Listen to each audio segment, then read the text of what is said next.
एक बार गौतम बुद्ध एक शहर में प्रवेश कर रहे थे। उनके साथ कुछ शिष्य भी थे। एक दिन उनके शिष्य शहर में घूमने के लिए निकले। वे शहर में घूम ही रहे थे कि तभी शहर के कुछ लोगों ने उन्हें अपशब्द कहे।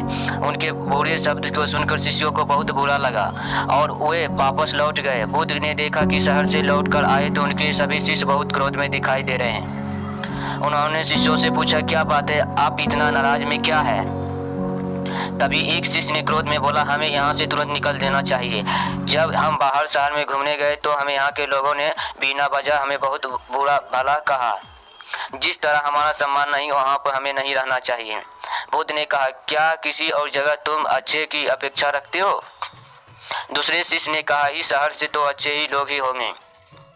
तब गौतम बुद्ध ने बोला, किसी जगह को सिर्फ इसलिए छोड़ देना ठीक नहीं है कि वहाँ के लोग बुरा व्यवहार करते हैं। हमें तो कुछ ऐसा करना चाहिए कि जिस स्थान पर ही जाएं तो उस स्थान पर तब तक नहीं छोड़ेंगे जब तक अपनी अच्छाइयों से वहाँ से लोगों को सुधार ना दें।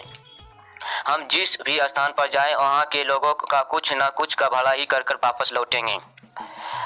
बुद्ध ने कहा, जिस प्रकार युद्ध में बढ़ता हुआ हाथी चारों तरफ तीर के सहते हुए भी आगे बढ़ता है, और ठीक उसी प्रकार उत्तम व्यक्ति भी दूसरे के अपशब्द सहते हुए अच्छे काज को रखता रहना चाहिए।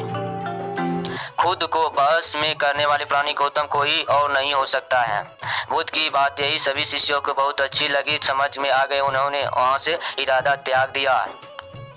तब गौतम बुद्ध ने कहा कि अब जाओ, नदी के किनारे में एक मटका पानी भर कर लेकर आओ। तब जब शिष्य ने गया तो वहाँ पर मटका पानी भरने नदी के किनारे, तभी वहाँ के आदमियों ने अपशब्द बोला। तभी वहाँ के गौतम बुद्ध का शिष्य ने तब पर भी सहता रहा, तब पर भी कुछ नहीं बोला कि वहाँ के गौतम बुद्ध के शिष्य ने।